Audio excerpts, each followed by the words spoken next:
that some of them lived into their 20s easily. We never visited the veterinarian. A lot of the other dogs were a bit more podgy, a little bit more bloated, and they can eat anything. But will they thrive is the question. Any commercial food that's on the market, usually it doesn't tell you how much carbohydrates is in it. Why are they in there?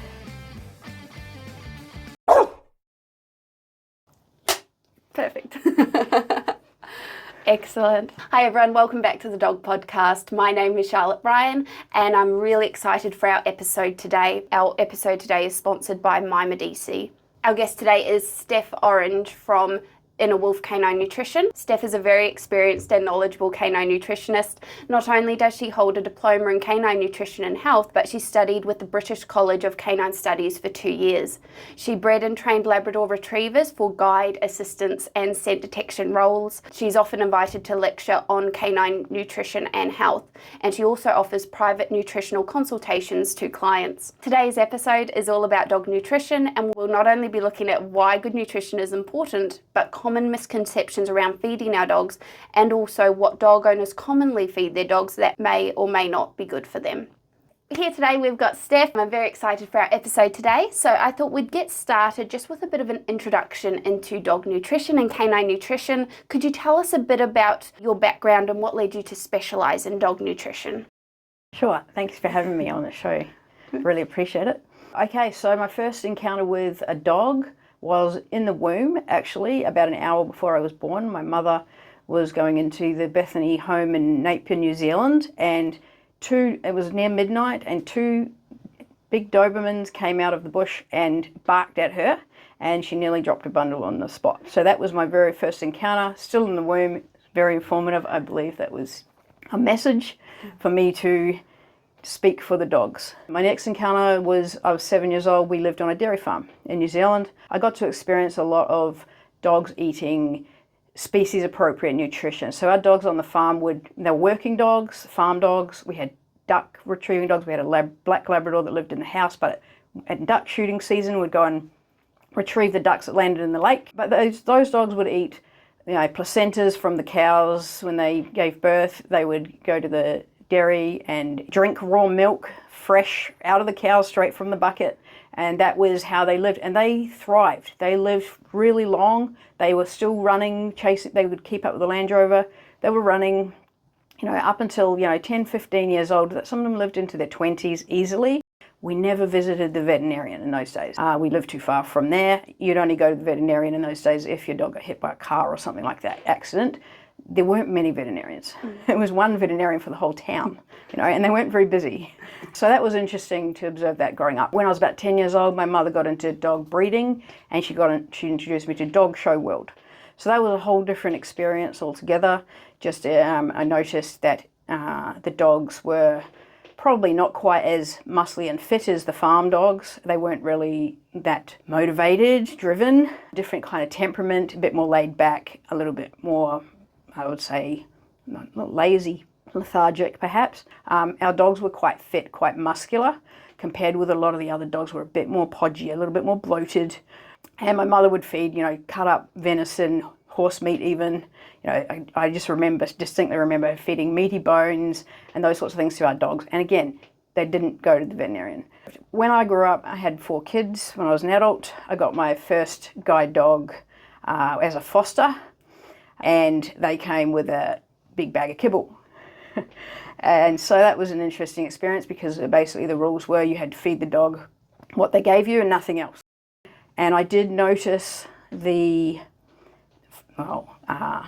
digestive issues. I did notice flatulence and just more diarrhea, regular things with that, which is very embarrassing when you have a dog train in the supermarket and they get, and then it's just not a good look. But that was just, par for the course for that. I started to see a lot of dogs. I got into training assistance dogs, and I started breeding for guide dogs. So at one point at Guide Dogs Queensland, we got all the breeding dogs and then eventually the clients' dogs and the training dogs on a 100% raw diet. And that went terrifically. The difference in the stools quality with the dogs, the amount of toileting they needed, doing the amount of water that they didn't need to drink anymore, the vet bills went down to like 10% of what they previously were.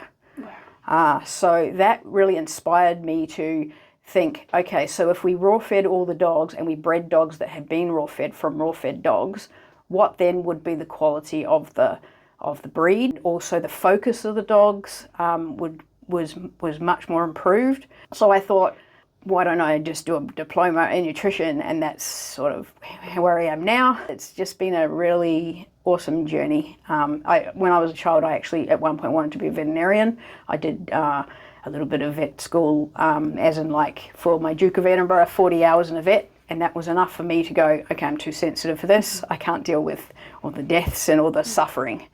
So now I get to experience, dogs that are happy, healthy, and thriving every day, coming in like the kids in a candy store and checking out what's for me. And it's just an honor to be able to help people to learn more about nutrition. So when it comes to feeding dogs, we really have to look at their design, their physical structure. Dogs are...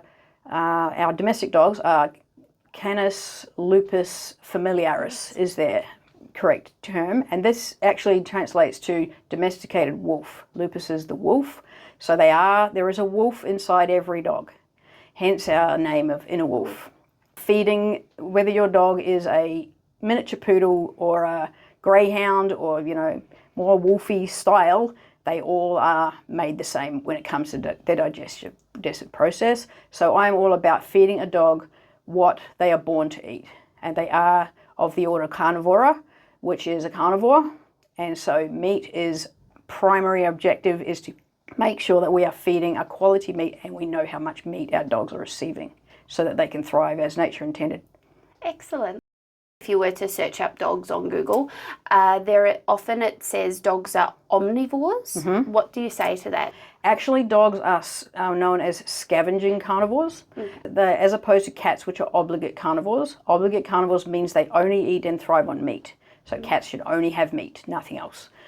Dogs can, as scavenging carnivores, it means that they will eat whatever is necessary to survive.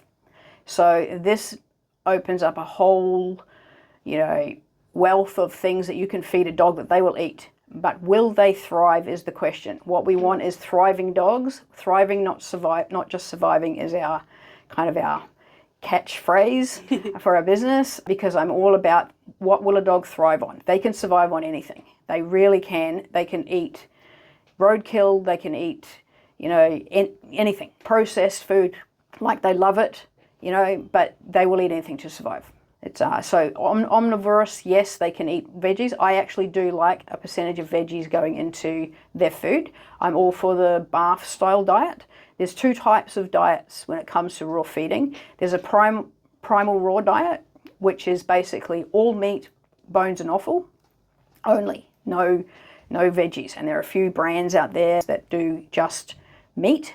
And some people mix veggies with it, some people just feed it as meat. Now, if you've got a puppy that's been raised on all raw from the get-go, your dog will probably go quite well on that. Some breeds go on better than others. If you've had a dog that's come from a kibble breeder, which is the majority, especially if they're from the dog show background, they are kibble raised, and you try and put your dog straight onto a primal raw diet, they will struggle because they are used to having a lot of carbohydrates and fiber, and there's not much fiber in the meat, and it's pure protein and fat, and their pancreas will not keep up with that, and you will have explosive diarrhea, and you'll probably end up at the vet. I definitely prefer a BARF style diet, which is basically 80 to 90% meat, including bones and offal. So about 10% bones, 10% offal, and the rest meat. And then adding the veggies in as a ground raw to the product, and then adding some fats to balance, some oils and stuff to balance the diet out. That works really well for dogs that are moving from kibble to raw. Excellent. How do a dog's nutritional needs differ from those of humans? Okay, so when it comes to the design of a dog versus a human, we've got to firstly look at the teeth, right? The jaw, the way they're constructed, the way they consume. So if you look at a dog's jaw, their mouth opens and shuts like a hinge, right? They've got sharp canines, which tells us that they rip and tear raw meat from bones, and they actually swallow it whole, Right, that's the way they're designed to eat. They don't have a bilateral movement of their jaw like we do. They so don't like have that omnivores, chewing. that's right. They don't chew, masticate food, and mix the saliva. So what that tells us is they don't consume carbohydrates the way we do. They can't digest it the way we can. So we, as omnivores and also herbivores do as well, produce amylase in our saliva. Now, amylase is a digestive enzyme that extracts the nutrients from carbohydrate food and starchy food. So we partially digest it in our mouth, and then it goes down to our gut, and then our pancreas produces more amylase, which then digests it. Dogs do not produce adequate amylase in their saliva because they are carnivores. They just rip and tear, swallow meat whole. So when we're feeding them high carbohydrate food, we are actually asking them to produce something that's not natural for them to produce. They will do it, but not very efficiently, and it takes a lot of energy for them to do it. The other thing that's different with them is their gut. Their GI tract is very short, so it's not like a long colon like what we've got, which is what you need to metabolize carbohydrates. So carbohydrates is a long process to break down it, and it sits there for quite a while. Dogs don't have the GI tract to cope with that very well. So when we see a dog, and this hasn't changed since the wolf to now, no matter how much carbohydrates we feed our dogs, it is a struggle for them to digest carbs. And also as well, there aren't any nutrition in carbohydrates that is beneficial for a dog. So when you look at any processed food, or not even processed, any commercial food that's on the market, usually it doesn't tell you how much carbohydrates is in it, because it's not necessary by the standards to mention it, because carbohydrates aren't needed. If they were needed and essential, it'd have to be listed on the label, on the analysis. It's not listed. Is the food full of carbs? A lot of the processed diets have a high percentage of carbohydrates in there, and even though it's not listed on the label, there is a way to figure out how many carbs are in your particular brand of food. So all you need to do is look at the analysis, which is one panel on the bag or on the can, and basically you add how much percentage of protein, how much percentage of fat, there's moisture, and there's ash. Those are the four things. Ash is usually about 4%, moisture is about 10%. If it's not listed, just allow 10%. Take those ingredients off 100%, the rest of it is carbohydrates. Wow. So the majority of processed kibble food is around the 40-50%. Some are much higher than that. So if you're feeding, basically a dog needs 6% in the form of veggies, which a lot of people add anyway themselves, they don't need all those carbohydrates in their food.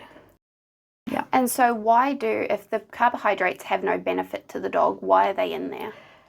So price point, so to save costs in manufacturing, it's much cheaper. Meat is the most expensive of all the ingredients. Obviously, meat's much more expensive than rice, especially like things like brewer's rice, corn, gluten, meal, and those sorts of things.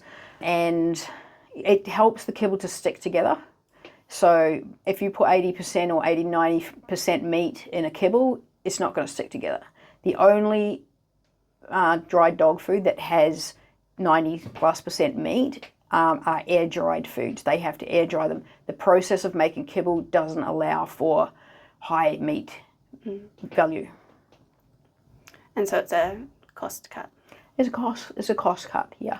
Okay.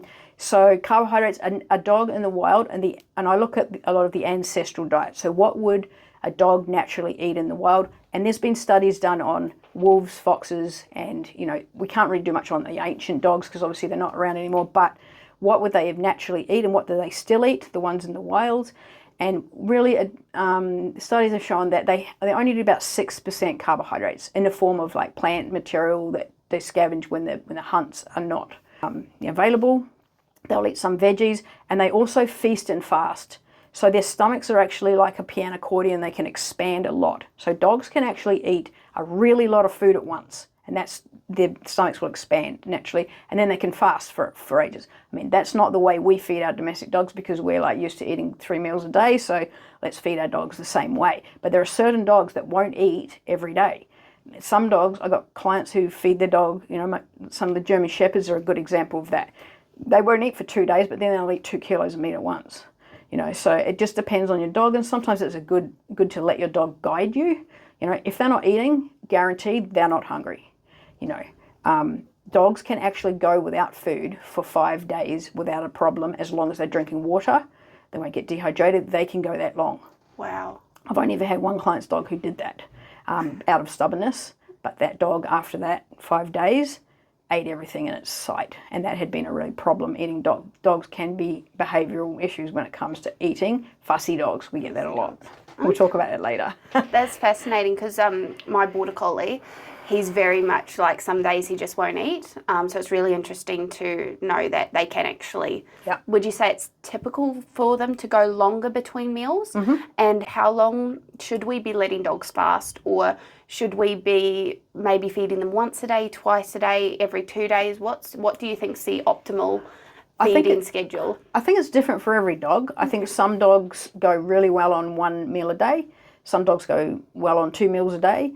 As puppies, it's essential to feed them 2 to 3 meals a day because you've got to divide the amount, and they do eat a lot more calories as puppies because they're growing. So they need about 5% of their body weight per day in raw food. So I encourage people to do breakfast, lunch and dinner up till 6 months. But if they can't, just do breakfast and dinner and then cut out. And then you can do 2 meals forever if your dog goes well on that. Some dogs will just go, I'm not eating in the morning or I'm not eating at night, and that's okay. Like, it's fine. They're not going to starve themselves out of stubbornness. As I said, they're scavenging carnivores. Their need and their instinct says, I need to survive. So when they're hungry, they'll eat anything. And so this is where we can, fall into a trap of, my dog's fussy, I'm going to take 10 things out and I'm going to see which thing the dog wants to eat today. Your dog might eat one thing one day and then the next day doesn't eat that thing. And people go crazy with worry and stress about, oh my God, my dog is not eating what he's going to do. He's going to, but the dog is really smart. They're going, wow, this is what we do at dinner time. I tell you what I want and when I want it, and you run around like a mad thing and give me 50 options.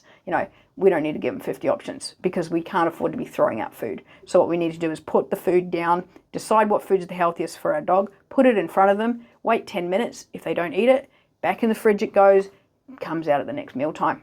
And they get the same bowl back. And they get the same bowl back until they eat it. And after 4 days of the raw food, you'd have to throw that out. But that's how long it lasts in the fridge. Excellent. But you can do that, and they will get the idea that you're in charge of the food, and they will eat if they're hungry. Excellent. When do people decide to go to the vet? So, because as you said, a lot of dogs, they'll choose when they're hungry. When they're not, dogs can go for a while without food.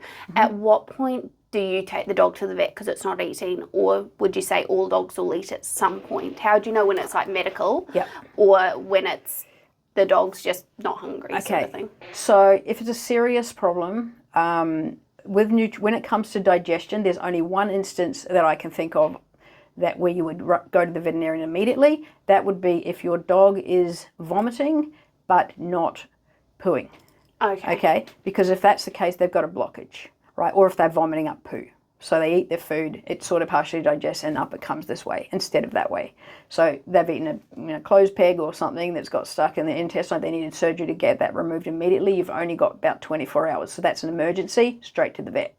Anything else, pretty much, I tell most of my clients, just email me. We'll sort it out. Anything to do with digestion stuff, it's not an emergency unless your dog is dehydrating. So you can do the pinch test where the skin tense up and stays up.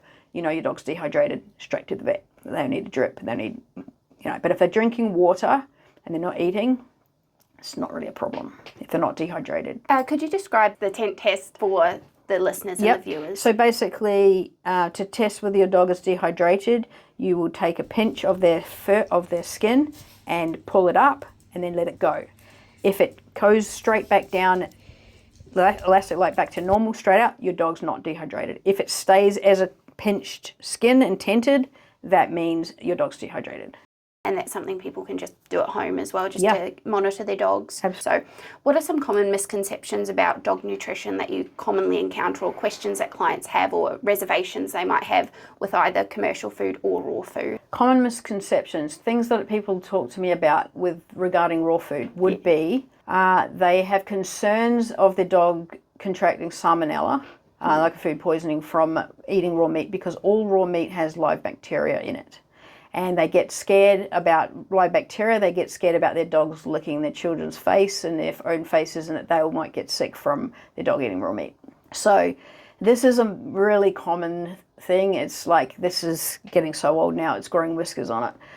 But what I will say to clarify that is there's been scientific testing on bacteria and it's surviving in a acidic environment. pH is a measurement scale from 0 to 14 that tells us how acidic or basic a substance is, with 7 being neutral. A substance with a pH less than 7 is considered acidic, while a substance with a pH more than 7 is considered basic. So at a 3.5 pH environment, bacteria dies. A raw-fed dog has a pH environment in their gut of 1 to 2. And so that's it's very acidic. very, very acidic. It's like pure hydrochloric acid pretty much in the dog's gut. So anything that hits their gut just gets zapped pretty much straight up. So it's for a 100% raw-fed dog, they're going to have a very acidic gut environment, which is normal for them. That's how they would naturally live and thrive. When we are feeding a high carbohydrate diet, they will have a more alkaline environment. And so that can go up higher than 3.5. And when that happens, then bacteria, if they do consume some raw meat or some roadkill or something at the dog park or whatever, then you can have a bit of a bacterial issue with them, and then end up at the vet. And then raw food gets a bad rep. I mean, to be fair, and I will say in the defense of vets, they do see the worst cases where some homemade diets have really not been, balanced. And when I say balanced, it's not rocket science. It's raw feeding. It's wisdom more than intelligence involved here. It's using your common sense and going, okay, this is what my dog would be eating. Do I really need to make it into a scientific experiment or, and be afraid of it? It's real food. We don't need to be afraid of real food. What we should be more on alert about is more highly processed food. There's more danger. There's been more pet food recalls in dry processed food than there has been in raw, like thousands of times more. Yeah, so raw-fed dogs, 100% raw-fed dogs, very unlikely to get salmonella poisoning and definitely not going to pass that on to your family when they are taking care of everything naturally. Coming up on the Dog Podcast. Okay, so making your own raw food, you would need, I think, the leaner the meat, really, I can't emphasize that enough, because you're feeding them something that's species appropriate, their body goes, yes, thank you. That's why a lot of dogs react to it. What would be your advice to a dog owner who has a dog on a processed diet and want to transition to raw? Sometimes what we would do is we would introduce a bone broth. So a bone broth is really good for, and we do a bone broth that has fresh ginger in it as well, which is very good for digestion.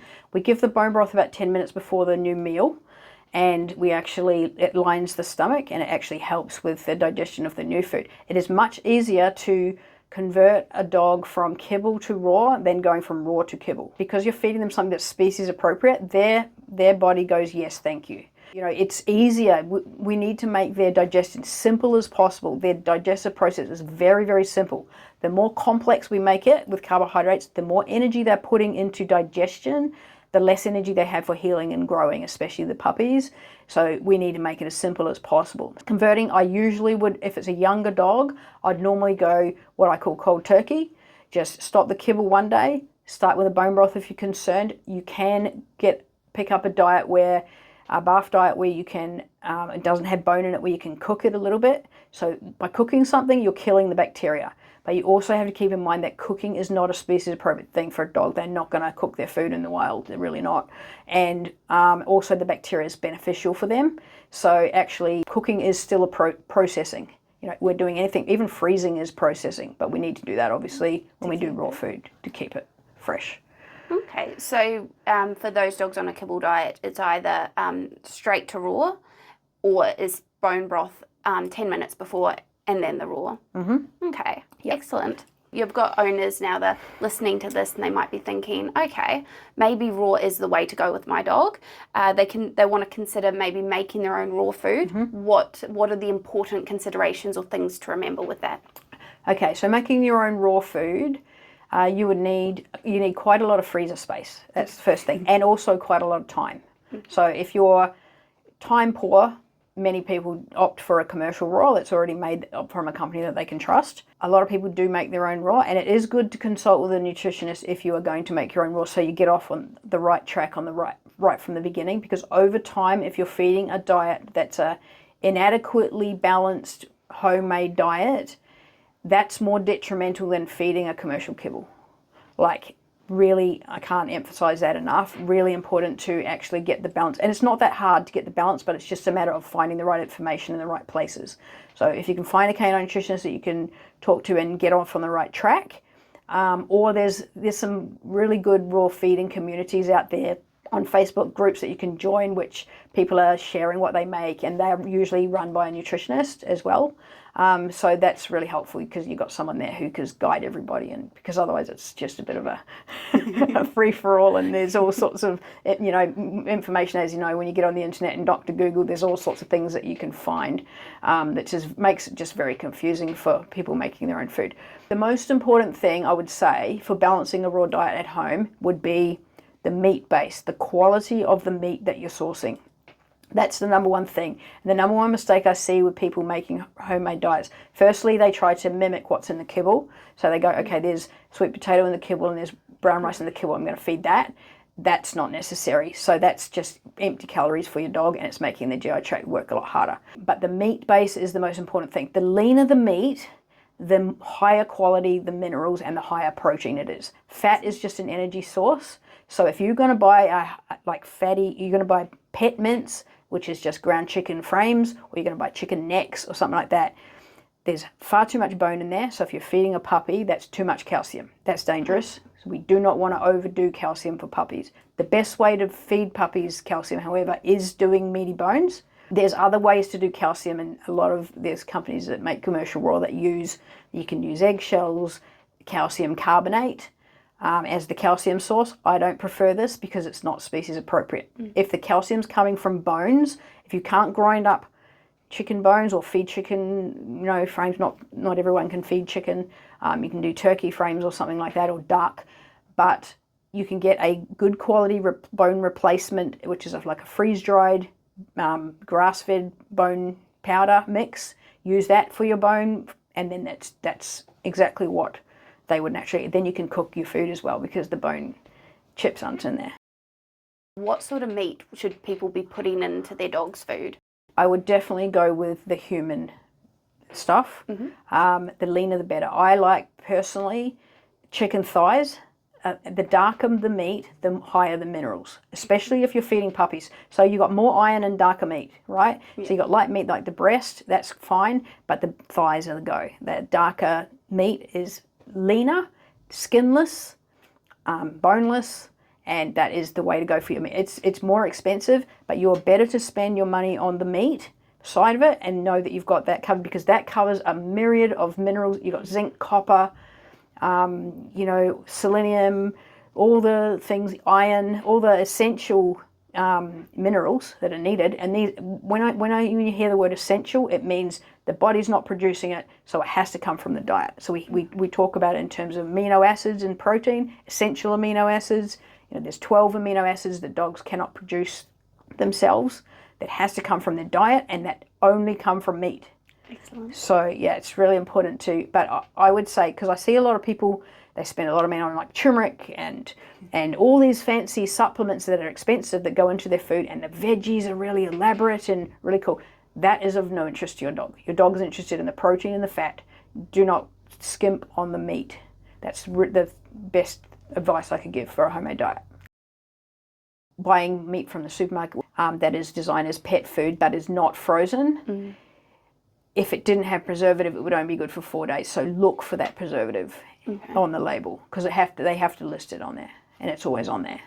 What's the name of that preservative? 22 anything. 220 to 229, I think it is. 220. Any of those preservative 22, it's the sodium selenite category, and it is a really serious, hardcore. I know dogs that have died from eating that for a long period of time. Okay. A friend's dog, just died, and it was a poisoning from that over time. It's a slow poisoning. Yeah, it's not good. It shouldn't be legal to be in dog food, but it is. But it is, and it's sitting on those shelves just waiting for people to buy. Basically, you shouldn't be buying food from the supermarket, period. What would you say to owners of dogs who might have chicken allergies? What could they use instead? Yeah. This is an interesting one, and I have found we used to do allergy testing for dogs, and there were a lot of dogs. In fact, 100% of the tests we did came back with chicken.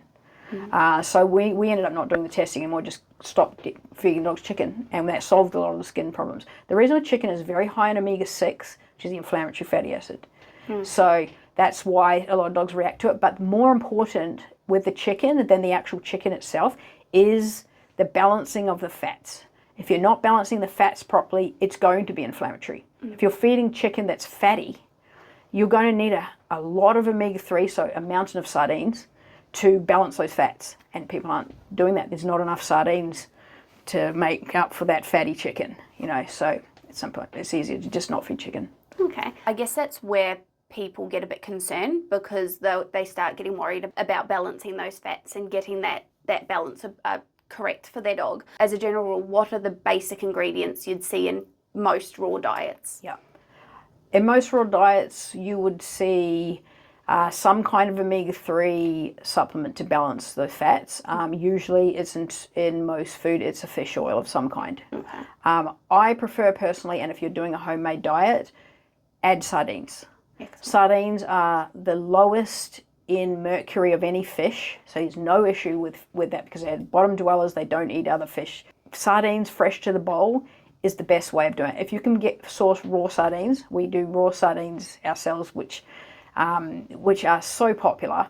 It's better than doing canned ones. It actually does work out cheaper, and they're not processed. Any fish oil that's heated and processed, these fats are very fragile.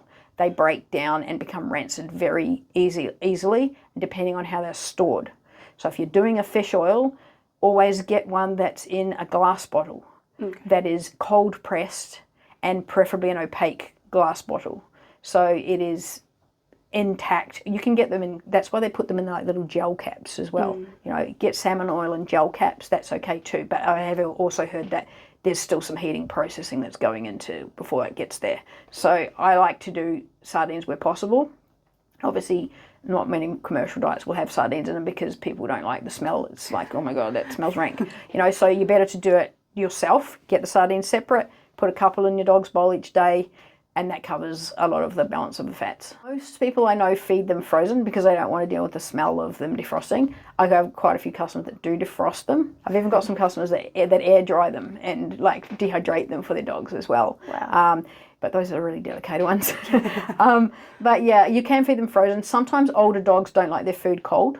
When that old dog with arthritis, they like their food warm. And sometimes it's appropriate to cook food for those dogs, or at least room temperature food. And that's okay as well. Do what you need to do. Coming up on the Dog Podcast. And then they write 2 years on the back. Now, a lot of people would assume that it should be something that everybody should know and share that around, because a lot of people just are not aware of it. It's one of the leading causes of cancer in dogs. I would say avoid it pretty much. An important thing you mentioned was talking about the rancid fats, and that's something, based on what we were talking on the phone yesterday, it's something people really need to know and understand. Yep. What could you just give people a bit of advice around why, when fats go rancid, and what causes the rancidness and things like that? When it comes to fish oils, EPA and DHA, these are fragile structures. So they are long chain fatty acids. They're what we call PUFAs in the world. So it's polyunsaturated fatty acids. They are very unstable, and that it's very important to store them correctly. Rancid fats are worse than no fats. And actually what I prefer when it comes to processed food and kibble, if you're able to find a kibble that doesn't have fish oil in, you are better to get that kibble and then add your sardines to the bowl. That's what I would suggest. Finding one without fish oil in is almost impossible these days. They're in everything. Now the thing is with fish oil is when you make processed food, they spray on the fish oil right before they bag the food, and then they write 2 years on the bag. Now a lot of people would assume that that food is going to be fine for 2 years. Yes, it will be if it's not open. As soon as the bag is open and oxygen hits those molecules of hydrogen that keeps those fats stable, those hydrogen atoms break down, becomes moisture, and then those fats are going off. They go rancid very quickly. So actually, when you buy a bag of kibble, my suggestion would be buy the size of bag of kibble that your dog can consume in 2 to 3 weeks maximum. Never buy a bag of kibble that's got a hole in the bag, ever. That's just, and when you store your kibble, store it in the bag that it came in, because the bags are lined to slow down that oxidation process. But when I say rancid fats, when you get to the bottom of your bag and it starts getting wet and greasy and oily, those fats are off. Like, throw that out. Like, because rancid fats is one of the leading causes of cancer in dogs, and it makes them feel terrible, and they can get very, very sick with rancid fats. You can end up at the vet on a drip, and yeah, it's expensive, and it's not worth that extra $50 or whatever the bag is. You know, you will spend thousands if your dog gets sick with that, and I've seen it a lot. So yeah, seal the bag, you can put the bag itself in your plastic container, you know, try and keep the oxygen, but once that oxygen gets in that bag, it's basically over for those fats. They start deteriorating quite quickly. It's really important for people to know, because it's not like written on the label or anything anywhere. No, it's not. No, and it should be something that everybody should know and share that around, because a lot of people just are not aware of it. You know, it's cheaper to buy a 20-kilo bag than it is to buy a 2-kilo bag. But if you've got a Chihuahua and you're buying a 20-kilo bag, that could last a year. Yeah. You know, and that's not going to be healthy. That's outside your 2 or 3 week limit. That's definitely outside. When you defrost your food, your homemade food, it lasts 4 days in the fridge, and don't keep it in the freezer for more than 2 months. You're denaturing the protein and the fat the longer it's frozen. What would you say are the best parts of the animal to include in your dog's homemade diet? So when you go to the supermarket or the butcher, I prefer personally the butcher, supporting the local butchers, to get the freshest meat possible. Again, leanness is important. I would be asking for things like hearts. Hearts are a muscle meat, even though they are an organ, but they're very rich in a lot of minerals. So hearts are very good. They're often cheaper than buying, you know, steaks or anything like that. You wouldn't need to go to that extreme. And they're also quite lean. Yeah, they're around 85-90% lean. Now, the leaner a meat is, the more minerals, as I said before. The difference between if you're buying a mince, 80% mince, they usually tell you what the fat level is, right? 80% lean mince, 90% lean mince. 90% lean mince has twice as much minerals as 80% lean mince. I would ask for kidneys, and most people, I think, when you start with, just stick with one species. Just stick with one protein. You know, do all beef or lamb, and just buy the organs that go with that. I personally don't buy liver unless it's organic, because liver is a filtering organ that filters all the chemicals from what that animal eats and injected with, and especially if it's farm animals. If it's wild animals, less of an issue, but definitely with the farm animals, go with the organic liver or don't feed liver. And if you do put liver in, don't put more than about 5% of your meat recipe of liver, because more than that, you could get massive diarrhea. Kidneys are fine though. Kidneys are great. I prefer to use kidneys personally. So kidneys, ground bone, you could get the butcher to grind some chicken bones or otherwise again use a replacement powder. Excellent. What else can we include in our dog's raw diet at home if we're making it at home? If you're making your food at home and using veggies, I would use raw veggies and grind them down in a blender, pretty much puree them. Dogs cannot break down the cell wall of plants, so that they are carnivores, so it's not their way. When they were eating plants in the wild, they would be eating undigested veggie material in a rabbit's stomach or something like that, or some grasses and that. But so grind them down, I prefer not to cook them. You can cook them and they will absorb some nutrients from cooking, but you lose a lot of the vitamins B and C from the cooking process because they are water soluble, so you're better off not to cook them, but don't feed them whole and raw. You can feed whole raw carrots to your dog to chew on. It's good for their teeth. Excellent. But not much good as far as you notice that comes out whole in the poo. They haven't broken that down, so they're not getting any vitamin A or any vitamins from that. If you're using fruit, I would generally suggest try going with berries. I prefer berries. They're high in antioxidants. They've got lots and lots of benefits, preferably organic berries, but if you can't afford organic berries, then just get some like bicarb soda and soak the other berries, and it takes out some of the chemicals before you use them. That's a good, like a home tip to do with any of your veggies. I personally, in our foods, I do certified organic everything in terms of berries and veggies, and only about 15% of the diet is that. In the wild, they would eat about 85 to 90% meat. So we got to keep this in mind. We're going to try and mimic that as close to as possible. So we don't need a lot of veggies. So that's where, you don't want to be loading it up with veggies. Question about the rice, because you'll see a lot of people putting rice and chicken together, and when they try and make their dog's own food. Yep. Is rice something we should be feeding our dogs or staying away from? Generally with rice, again, it's a carbohydrate and it also is a grain. I would say avoid it pretty much. There's better things that you can feed than rice. Definitely not white rice. Okay. You got arsenic in white rice, but it's just not that easy for them to break down. Brown rice is a lot better if you're going to do rice. The only time I would do rice is if the dog needs more fiber and they need to gain some weight, but it only wants to save a bit of money. I would put a bit of rice, but only on top of the already species appropriate diet that's already complete and balanced, and then add rice, or even better than that, sweet potato, because sweet potato is not a grain, so it does, even though it's starchy, has to be cooked though. Don't add raw sweet potato. Anything starchy needs to be cooked, so that includes your rice. And so you will notice that rice goes straight out the other end. Now there is an interesting thing about rice and a myth about rice.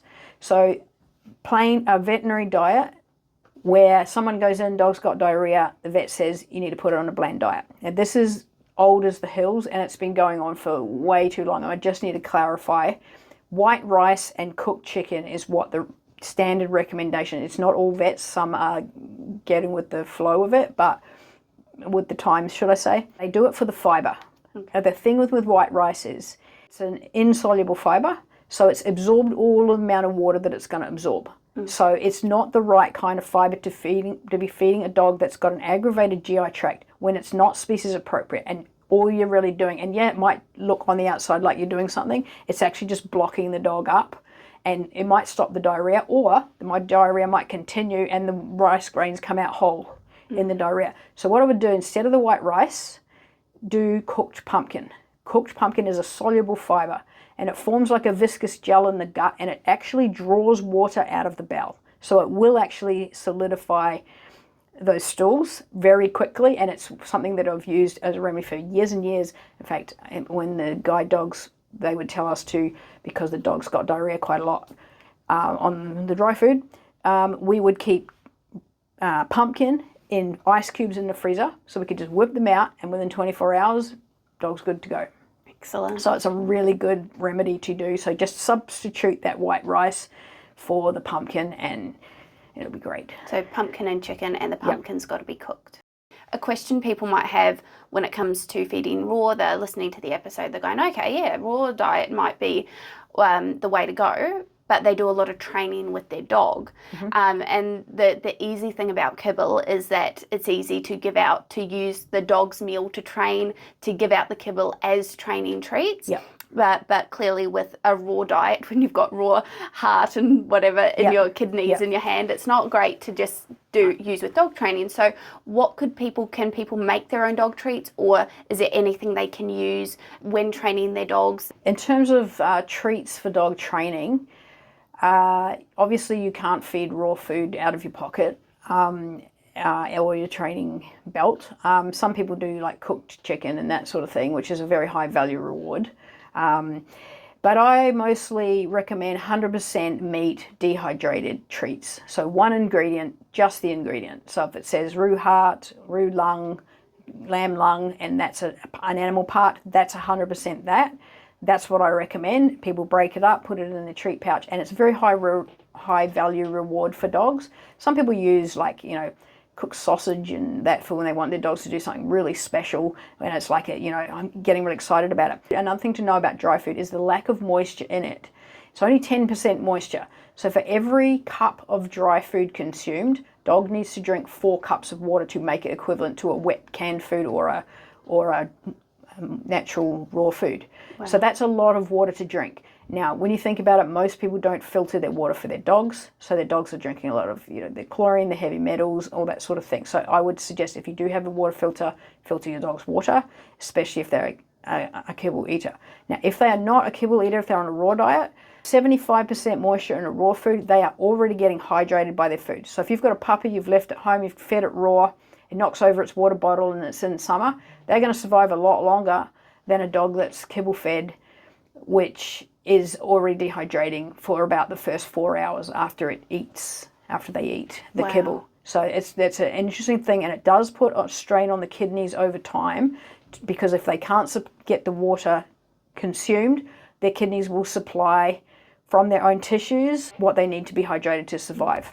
And that's particularly for cats as well. That's another thing, which is probably another episode. But cats, always a moist food for cats. It could be the cheapest canned food ever. I wouldn't recommend that, but it's going to be better than feeding an expensive dry food because of the moisture itself. Cats cannot drink water. They can't drink enough water. They're not designed that way. Their tongues aren't designed that way. What's your thoughts on the liver rewards? The liver rewards you break up. What's your input on that? I do stock liver at the store. I don't promote it a lot with liver for training treats. It's just that if you're training a puppy and you feed a lot of liver, as I said before, they get the squirts, and it's a lot. It's quite high in fat. I don't use it for dogs that have got cancer. As I said, the liver filters all the chemicals. So it's not, unless it's organic liver. I tend to not sell, I don't sell beef liver. I don't promote beef liver. A lot of liver, if it doesn't say what kind of liver it is, it's beef liver. Beef liver is the cheapest liver on the market. It's because their liver's huge. So there's a lot of it, and they're a big animal. Yeah. So, I don't promote beef liver. Other livers, kangaroo liver's good because they're not inoculated and vaccinated, any things that farm animals get. So roux liver would be my number one choice for liver if you're going to feed liver. But I prefer lungs. Lungs are not, they're lean. You got 0.1% fat in lungs. All it is something that's puffing air. It's got no chemicals going through it. It's very clean, and it's light, easy to break. Excellent. For training. And that's just that air-dried lung. Yeah, air-dried lung. Yeah. Fantastic. Coming up on the Dog Podcast. When it comes to commercial food, there's an order of best to worst. Grain-free is when it says with beef. If it says beef flavour, chicken flavour, that's a red flag. So if you're feeding a kibble diet and your dog has cancer, wet food versus dry food commercial, you've got some people who might go, yep, raw diet sounds all right, but maybe I just can't afford it, or maybe I don't have the time, or whatever that reason is. Yep. And they want to stick with a commercially made dog food. What are the pros and cons of dry food versus wet food commercial? Okay, commercial, when it comes to commercial food, there's an order of best to worst sort of thing in the industry known. Raw food, commercial, and balanced homemade raw is the premium. That's the best that you can do for your dog. Natural homemade cooked food is next.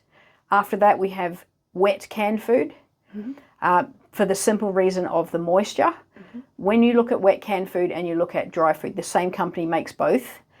All that's happened with the dry food is it's gone one process further. Okay. So a lot of people will look at canned food and go, that smells disgusting, that's rank, I can't feed that to my dog, that looks awful, that meat looks awful.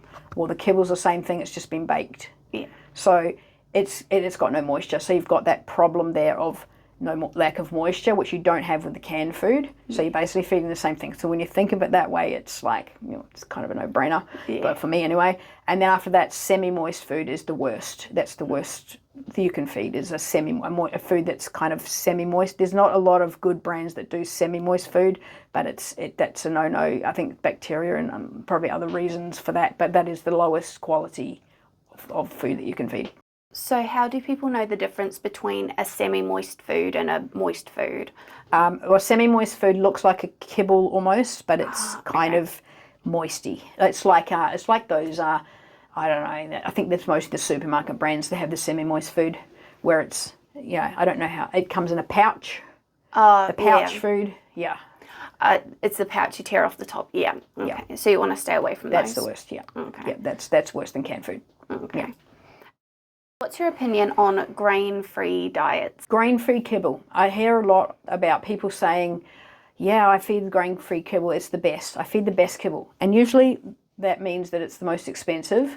Grain-free is a bit of a buzzword in amongst, obviously all raw meats are grain-free, right? So it's only really in regards to kibble that we hear the term grain-free. Pet owners have spoken up and said to the pet food manufacturers, we don't want grains in our food. We know that basically it's fillers and our dogs don't need it, and our dogs have got yeast problems and we don't want grain. So their answer to that has been, okay, we'll give you what you want and we'll make grain-free food. And now everybody's got grain-free versions. 10 years ago that wasn't the case. It was about one out, 10, 15 years ago. So now it's the buzz thing. Now the thing is, what they've done is they've taken out the grains, the rice, replaced it with equal amounts of sweet potato, tapioca, and other grain-free carbohydrates. So the carbohydrates often in the grain-free kibbles are higher than the levels of carbohydrates in the grain ones. So just check those percentages and see how much carbohydrates you're paying for. Because if it's a very expensive kibble and you're paying for a large amount of carbohydrates, dog's not going to thrive on that, and they're not going to feel very comfortable eating all those carbs. When people are looking for a commercial dog food, are there any ingredients or terms that are on that label, apart from the ones that we've already discussed? Are there any terms or ingredients that we need to absolutely avoid? We see that and we go, we're not getting that food. When you're looking at a commercial dog food and assessing whether to buy it or not, the two most important things on the bag are the ingredients panel and the analysis panel. Everything else is advertising. So ignore big pictures of cranberries and this is good for your dog's joints, mobility, formula. All those terms means nothing. What is important is the ingredients panel. If you've got buying a kibble and you can't find the ingredients panel, it's so small and it's in 15 languages, that's a red flag. Like, it needs to be bold where you can read it and proudly stated. But the thing to look for when you're looking at a kibble is the first 5 ingredients are the important ingredients. The regulations are, you need to, if you're a manufacturer, you need to list the ingredients in weight order, heaviest first.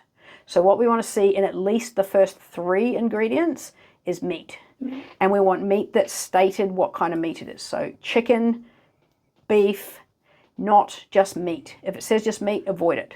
That could be roadkill, it can be anything. It can be any amount of anything, right? Not good, right? We want to see the species. The other thing to look for as well, and some of the manufacturers have got pretty wise to this, is putting the first ingredient as chicken, and then the next 4 ingredients are grains, or, like corn gluten meal.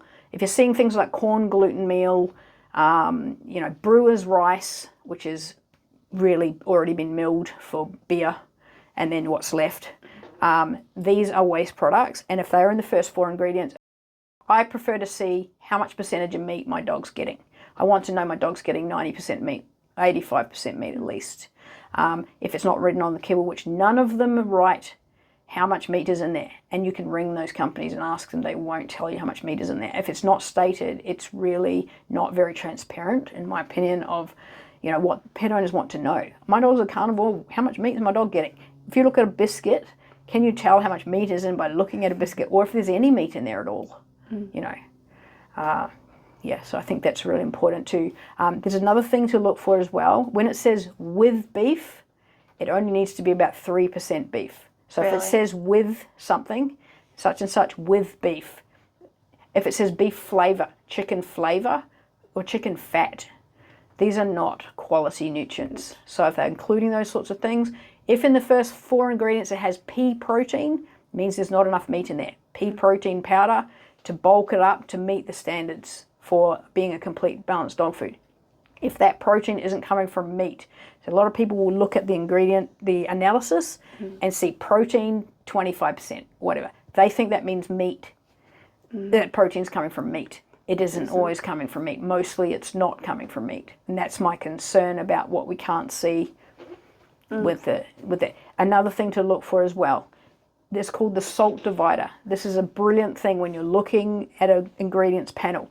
Where there's iodized salt is listed, or sometimes they do it tricky and do, what's the name, sodium chloride, or they write salt. 1% of the ingredients can be salt, 1%. So anything that's listed after salt is in minimal amounts that it's not even worth worrying about. So if you've got big cranberries pictured on there and you're buying that for your dog with a urinary issue, and you see cranberries listed below salt, there's a spit of cranberry. They ran past and threw one cranberry in the bag. So the first 5 ingredients is all that matters. Anything after that's irrelevant, really. Yeah. Okay. The other thing to watch for too, when they list chicken as chicken and not chicken meal, if it's chicken meal, it's had the moisture already taken out of it. So that 75% water has gone. If it says chicken, it means it's weighed before the moisture's taken out. So that chicken actually weighs 25% of what it originally weighed when they put it on the first ingredient. And that means that your bag has got more of those second 4 ingredients than that first ingredient. So that majority of that bag is not meat. Yeah. Even though you go, oh, look, chicken's the first ingredient. That's great. That means it's majority chicken. No, it doesn't.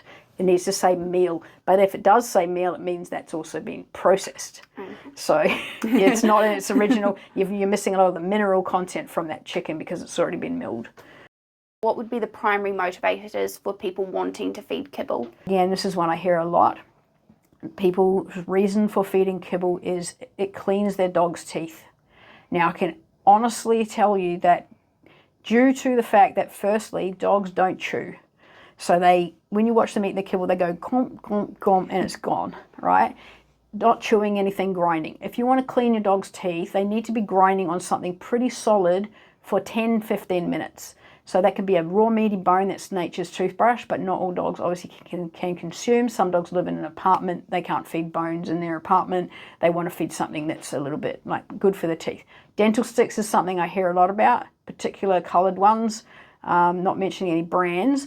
But look at the ingredients. Unless your dog is eating them for at least 10 minutes, it's not doing anything for their teeth. If it's full of rice flour and additives, it's a gimmick. it might have some mint flavor in it. It's not doing anything for your dog's teeth unless your dog is eating it solidly for 10 minutes at least flat. I've got a example of something that you can do if your dog cannot eat a bone. This is called a pizzle, and it is, for those that really want to know, it is a bull's penis. Okay, and this is the most talked about item in our store. It's our biggest seller for chewing. It is solid, good protein, low fat. This is actually a steer's penis because the bull's ones we had were about that thick. We can't get those ones anymore because they're prize mating bulls and they need them for the herds. So we can't get the penis anymore. But this is solid. Like, you can't break this. You would actually need a band sort of breaker. Now, your dog's not going to crack teeth on that. This is solid protein. Now, what happens is your dog starts chewing that and salivates on it and softens it until they can swallow it. There's no risk of choking. They can't bite bits off it. Their jaws aren't strong enough to break bits off and swallow it whole, so they actually consume it. Now, they're going to grind on that on their back teeth for at least 10-15 minutes. A little dog might take several days to eat that. Excellent.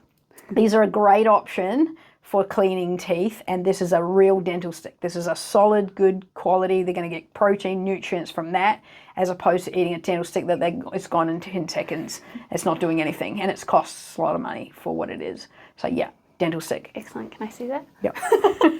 So I'm glad you put this in because it's something people can they can see what they're actually looking for. It's it's quite solid, isn't it? Yeah, you can take that home for your dog. Oh, thank you, Frank. You'll love it. The main reasons that people feed kibble to the dog is for convenience, because they can just put it in the bowl and don't have to do anything else. And a lot of people believe that this is a balanced, complete diet that is all their dog needs to eat and thrive on. And that is largely due to veterinarian advice or advice from the breeders. If you're doing it for budget reasons, I totally understand that. What I would encourage everybody to do is feed as much fresh food with your kibble as what you can afford. So that could be only 1 day a week feeding fresh food, and that's great. That's whatever you can do is what you can do, and that's and you can include dinners. You can include scraps from your own food. You know, there's things that dogs can eat that you might not realize that you can just throw in there. You know, that's like, oh, you know, I've got these eggs in the fridge and I'm not really sure if they're, you know, good enough for me to eat or not, but probably my dog could have them. You know, crack some eggs in there. If you can get eggs from the local markets, feed the shell as well. The inside of the shell is full of glucosamine, which is really healthy for the joints, and the calcium in the egg shells is good for your dog too. So these are things that people don't think of. You know, an eggshell, there's something that you would normally throw in the bin. You know, how do you prepare the eggshell for your dog's raw diet? If you're feeding eggshells to your diet, I would, and you're doing a veggie ground mix, put the eggshells in with the veggies, grind it up. In the blender? Yeah, okay. But some people just grind it into a powder and feed it as a powder for their dogs, Yeah, some people make, juice for themselves and there's a pulp left over that gets thrown out. You can do any fruit, really, any. The only main thing to avoid would be grapes. Grapes and sultanas, raisins, anything related to that. These are detrimental to the kidneys. There's no actual explanation as to why that is. It's just something that is a thing. And the other thing is onions, onion family, and garlic. Garlic's is a bit of a tricky one because small amounts of garlic, and as long as it's fresh garlic squeezed, like pressed straight into the bowl, which is how I would do it. Don't do powdered garlic, or it's no benefit. The enzymes in the freshly squeezed cloves, very healthy for your dog in terms of anti-parasite, anti-fleas, ticks, worms, that sort of thing. It's good in small amounts. And when I say small amounts, a little dog, maybe half a clove, not half a bulb, half a clove. And, a large dog could have 1 or 2 cloves a day. That's actually okay. Onion family in general, issues with destroying red blood cells can cause anemia. So we don't want to be feeding a dog any scraps left over from dinner that's got onions in it. But having said that, they do need to consume quite a large amount of these things for that to happen. Chocolate, obviously theobromine in chocolate, which is like caffeine, alcohol, all those things are kind of common sense, but some people do some crazy things.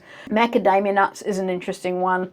That can cause actual paralysis. It doesn't last 24 hours. 24 hours they probably get over it, but I've seen dogs consume half kilo of macadamia nuts. I had a customer that did that, ate the shells and everything, was paralyzed for 24 hours. But because we knew what it was, didn't need to go to the vet, we just did some things like activated charcoal, something to absorb that, like a zeolite type product, where it absorbs, and that works really well for recovery of that sort of thing. But definitely keep the macadamias. I will say though, Brazil nuts, very healthy for dogs. Very healthy. There is actually something called D-L-methionine, which is an amino acid that's in Brazil nuts, which is very healthy for dogs with bladder issues and dogs that make struvite stones. So if you've got a dog that's got constant struvite stones, this is because the alkalinity of the urine is too high, and that's usually kibble-fed dogs, carbohydrate-fed dogs. They get their they get too alkaline in their urine, and they get these bladder infections, and then they get struvite stones build up. So sometimes in the diets that are for urinary, they have D-L-methionine in. Unfortunately, it's a petroleum-based version, so it's a synthetic version, but Brazil nuts are a natural version, and also feeding cranberries so that the bacteria doesn't stick to the inside of the bladder wall, and that is great for adding to your raw dog food. And I highly encourage to add berries to your food. How many Brazil nuts for a dog of different sizes? Because you don't want to overdo it. What would be your recommendation? I would say, a little dog for Brazil nuts, probably, 2 or 3. You could have a half a handful for a big dog. And if it's a serious, issue, a little bit more. But some people just feed them like treats. It's not something that you can really, I think, OD too much on. Okay. Like, it's not going to be dangerous at high levels. Excellent. Yeah. And another thing I do get asked a lot is, my dog's got cancer. What can I do nutritionally for my dog with cancer? And this is something I can cover really quickly. A ketogenic diet, basically, cancer feeds on sugar. So if you're feeding a kibble diet and your dog, or a carbohydrate-rich diet, and your dog has cancer, cut out the carbohydrates altogether, because the sugar will feed the cancer cells. Okay. And they will multiply. Cancer hates fat. It can't move through fat. So increase the fats in your diet. Feed more coconut oil. You can even add pure organic butter to your dog's bowl. Feed a fat like a lamb meat that's higher in fat to your dog, and keep that going, because if your dog can reach a state of ketosis where it basically reverses the cancer, it starts destroying the cancer with their own immune system. There are things that you can add to, like, medicinal mushrooms, and there's all sorts of things that you can do for cancer, but the key is the diet. You can adjust the diet to low carbs, low sugar, and that includes apples and fruit. So stick with your berries. Berries are great for cancer because the antioxidants in them will outweigh the sugar. Mm. So when I make our diets, I make everything as though the dog has cancer. Pretty much, like, I only put berries in. I don't put anything sugary in there. So a dog with cancer, no problem. That's my advice about cancer. If you're feeding a 50-50 mix, or some kibble and some raw, first of all, it's better to do it in separate meals, so not in the same meal. The reason for this is because kibble sits in the stomach for quite a while and raw digests quickly, and it can cause some confusion in digestion. But not only that, is because raw meat has live bacteria and kibble has starch, like sugar in the carbohydrates, the bacteria in the raw meat, because it's staying in longer because it's mixed with the kibble, it can feed on the sugar in the kibble and actually create like a beer belly where it's fermented in the gut, and it can make the dog quite uncomfortable and give explosive diarrhea. Having said that, there are some dogs that can handle that really well because they got guts of steel. Some dogs really do have iron guts. But some dogs just really don't cope with that. So always, when I say, when you're transitioning to, some people say, I want to use the rest of my kibble up, and that's fine if it's still fresh. Yeah. Use the rest of your kibble up and do it in a separate meal to the other meal. But personally, I think that you won't see the full benefits of a raw diet if you're still feeding kibble. What you will notice which most people are really surprised to hear about raw diets, is the stools from your dog are minuscule compared with kibble, like quarter the size. And they will go once or twice a day. Some dogs on because of the fillers and the carbohydrates and the kibble, it makes big stools and smelly ones. So the stools don't smell as much. They're easy to pick up. They're firmer. So you won't see that if you're feeding half kibble, half raw. Okay. So a big dog having small stools, that's not necessarily a bad thing. Big dogs with small stools on raw is not a bad thing, because they're absorbing the nutrients for what they're eating, so the waste product is very little. Are there any special considerations for puppies? We talked about the calcium. Anything else we need to be aware of with puppies and feeding them raw? The standards for puppies for a balanced diet are much, much higher. It's much harder to make a balanced diet for puppies than it is for adult dogs. Very, very difficult. A lot of commercial brands they don't really cut it in terms of that, for the reason of using cheap meat, as I mentioned, using meat with lots of bones. It's very important for puppies not to have too much bone, because bone provides calcium, but it doesn't provide phosphorus. And too much calcium will make their bones grow unevenly, and it's really dangerous for them. So when you're making a raw diet, if you're using chicken necks or something like that, or, turkey necks or chicken frames, don't make your diet basically for a puppy based on chicken frames, or maybe 20% of the meat should be chicken frames or turkey necks. If you're making your diet with 80% turkey necks, 50% of that turkey neck is bone. Okay. And that's way too much calcium for a dog. It puts it for a puppy. Adult dogs, less of an issue, but for puppies, it's very important to get that calcium-phosphorus ratio. If they were in the wild, they would be having about a 1.5% calcium to 1 phosphorus. The phosphorus is coming more from the meat, calcium from the bones. So use 20% of the bony meat, and then the other leaner meat. The leaner, the better for puppies, though. As I said before, 80% lean versus 90% lean. The difference in the minerals is double the amount. You cannot make a balanced diet raw for puppies using fatty meat.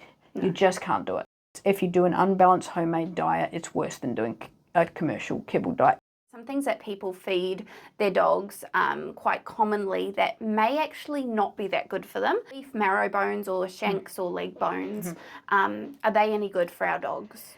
Beef marrow bones for dogs are not a kind of bone that you should be feeding. Reason being behind that is they are a very heavy, dense bone that basically support the weight of a cow, which is about 500 kilos. A cow weighs about 500 kilos, and that's a leg bone that's supporting that weight. They're very hard. They don't actually have much meat on them at all, so they're what we call a recreational bone. Now, I don't really recommend recreational bones. They're one things that butchers love to sell to dogs because that's the only use they can find for them, otherwise it's waste. They often get cut in half so the dog can eat the marrow out of them. Now, this can create splinters that because of the density of these bones and the hardness of the bone, can break teeth on them really easily. And if your dog breaks a tooth, there's $2,000 for you to outlay. It's not worth that. The marrow is also very fatty. So for dogs that gain weight easy, it's too fatty. It's very high cholesterol. It's saturated fat, and it's just and also the other thing with bones too, if you're feeding bones and your dog doesn't eat the whole thing within the hour or two, throw it away. If you leave it in your yard, it will cook in the sun, and cooked bones are really dangerous for dogs. And if they're burying them and digging them up and stuff, throw it away. Usually I would recommend things like kangaroo tails, things like that are not weight-bearing bones. Any tails, we do buffalo tails, those sorts of things, because they are hard cartilage. They can still clean their teeth on them, but there's plenty of meat on them. They're very lean. They are the fattiest part of the roux, but they're very lean, and they're very popular, and the dogs love them. But brisket bones are okay. I generally don't, as a general rule, promote beef bones, just because of beef cattle, they get slaughtered about 2 years old. So their bones are a lot older than something much younger that, lambs and those other chickens and turkeys and that sort of thing, where their bones are much softer, but still hard enough to clean the teeth. Clean the teeth, but not break teeth. Not break teeth. We don't want broken teeth. We don't want broken teeth. Bacon, because a lot of people, they might cook their bacon and eggs, chuck a bit of bacon or ham at Christmas, or some of these extra, or a bit of sausage. What's your thoughts on those? Fattier meat fed at Christmas, like pork. Some people give their dogs bacon. A little bit's not going to hurt a dog that has a resilient gut. That's generally probably a raw-fed dog would handle it a lot better. They've got a lot stronger stomach muscles and more acid in the stomach. But if a dog that eats a lot of carbohydrates and has a weaker digestive process consumes something like a piece of bacon, that can incite a pancreatitis attack. Basically, it's too much fat. The dog is used to producing amylase to digest carbohydrates, so they're not very proficient at producing lipase, which is the digestive enzyme that digests fat.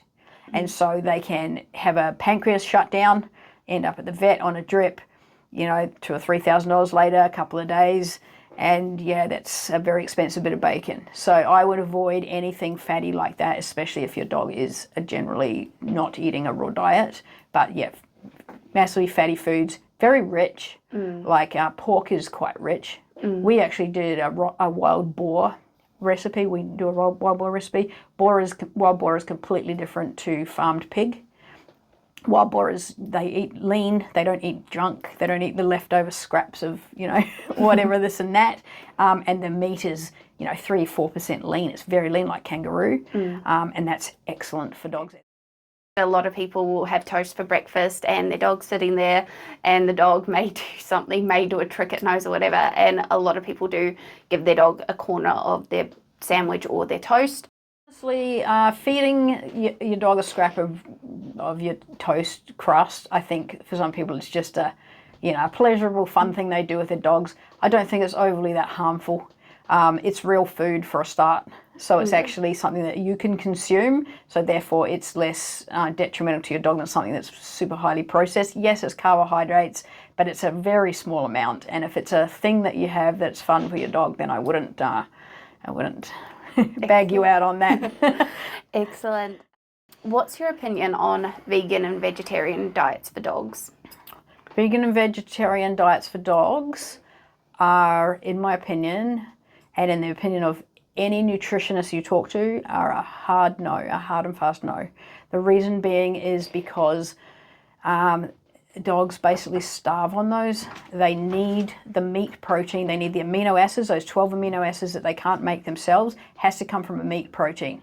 They cannot get those amino acids from, tofu or those sorts of alternatives on veggies. It's just not right. And what happens is they get muscle wastage. Their muscles waste away. It's actually cruel to do that. I have a lot of clients who are vegans. I know a very well-known veterinarian on the coast who's vegan, a devout vegan, feeds her dogs meat. Okay. The people who are really attached to being a vegan, that's great for you, and that it's fine for you, but that is not a choice that your dog would make. If it had the choice, it's not going to choose to eat vegan food over meat. You give any dog a choice and they will choose the meat every time because that's their nature. Excellent. Well, that's a big episode we've done. We've done quite a lot, and I really appreciate you having, you coming on and sharing your knowledge. Tell me a bit about Inner Wolf. At Inner Wolf, my business Inner Wolf, we have 2 stores located in Maroochydore and Baringa in Aura Business Park. We offer one-on-one consultations for people that want to change their diet to a raw diet, or if they have health issues that they think that they can deal with through nutrition. We work in with the veterinarian who are on board if they're on board. Our philosophy is about thriving, not just surviving. We are really about feeding dogs what they are born to eat. They love coming in and seeing the range of things that they come into the freezer, put their nose up there and see, what are we getting today? I know this is all about me. Let's get a bag full of stuff. And their owners are, happy to see their dogs up, tails wagging. And we have made a lot of change to a lot of dogs' lives who were really struggling, really not thriving, have been on some really poor diets for a really long time, and it doesn't matter what age your dog is. It's never too late to turn them, to give them a species appropriate food, and there are ways to do that and transition dogs. Even if you have tried actual raw meat, plain raw meat for your dog, and your dog has been chronically ill, there are things going on in your dog's GI tract that we can work with. There are supplements we can use to get that process happening and transition your dog. I've had some dogs that have been chronic with, having Buscopan because they couldn't eat meat, and they've ended up eating a raw diet.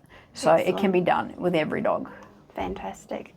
Well, before we go, I've got one last thing. I just want you to sign the book, whether you write to your own dog or to the dogs of the world. But if you could leave a message, I'd love to collect one from each of my guests. I would love to But do that. apart from that, thank you so much for coming on the show.